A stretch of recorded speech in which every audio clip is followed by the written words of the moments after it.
કે હે પ્રેમની વાતો,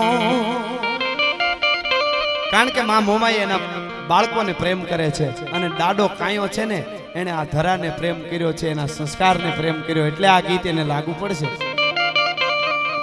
અરે પ્રેમની વાતો ઈ તો આવા કોક પ્રેમીઓ જાણે, આ પ્રેમની વાતો. અરે પ્રેમની વાતો ઈ તો કોક પ્રેમીઓ જાણે, અને જાણે પ્રેમી લાય જીવ હૈડાના. આ પ્રેમ હઠીલા ઘાડ હંભાવે.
ગાવાનો ભાવ અને હવેની કડી સાંભળજો.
પ્રેમીના જીવ શુદ્ધ પ્રેમની હું વાત આપને કરું છું. પહેલા થોડી હવે રેવા દો, ગાઉં ત્યારે લઈ લે સંગીત વાળી. વાહ, શુદ્ધ પ્રેમની આપને વાત કરું છું. પછી ગુરુ શિષ્યનો પ્રેમ હોય કે કોઈ મિત્રતાથી લઈ અને બાપ દીકરાથી, બાપ દીકરી, ભાઈ બહેન થી લઈને કોઈ તમે પ્રેમ લઈ લો. ભગવાન કૃષ્ણ શેરડી ખાતા ખાતા સોય લાગી જાય, આંગળીમાં લોહીની છેડ ફૂટે અને બધી પટરાણીઓ અવળાવળી હળિયું કાઢવા માંડી, પાટો બાંધવાનું લઈ લ્યો. અને દ્રૌપદીએ પોતાની જે હાડી હતી રેશમની એને સરળ કરતી ફાડી અને ભગવાનને પાટો વાળી દીધો આંગળીમાં. ત્યારે ભગવાન કૃષ્ણે દ્રૌપદીને કીધું, બેન કૃષ્ણા, દ્રૌપદીનું નામ પણ કૃષ્ણા હતું. એ બેન કૃષ્ણએ કીધું, દ્રૌપદી કૃષ્ણા, તે તારી મોંઘી રેશમની હાડીને ફાડી નાખી, એના કરતા કઈ પાટો વાળવા બીજું લઈ આવ્યો તો. તારે દ્રૌપદીજીએ એમ કીધું ભગવાન કૃષ્ણને કે મેરે ભાઈ ઘનશ્याम जो तेरे लिए आवे काम, मेरे भाई घनश्याम जो तेरे लिए आवे काम, तो निकाल दू मेरी नसें तमाम, ये तो रेशम का धागा है. मारी नसों काटी दो, आ तो रेशम नो धागो છે. એટલે પ્રેમની વાતો પ્રેમીઓ જાણે ને જાણે પ્રેમીના જીવ. આહા આહા, યાદી કરી લો માં. વાહ વાહ માણસી વાહ, જય હો. એટલે હવે ની કડી સાંભળજો કે માંગડા વાળા મોક્ષ ન માંગ્યું પણ છેલ્લી કડી જોજો. કવિ કોને સલામ કરે કે હે રાજ પવિત્ર, હે આવા પ્રેમની રાહે કહે રાજ પવિત્ર. અરે કહે રાજ પવિત્ર આવા પ્રેમને કેડે, જે ચાલિયા ને સલામ હૈરાના. અરે રાજ પવિત્ર પ્રેમની રાહે ચાલિયા ને સલામ હૈરાના. પ્રેમ હટીલા આજ હમ ભાવે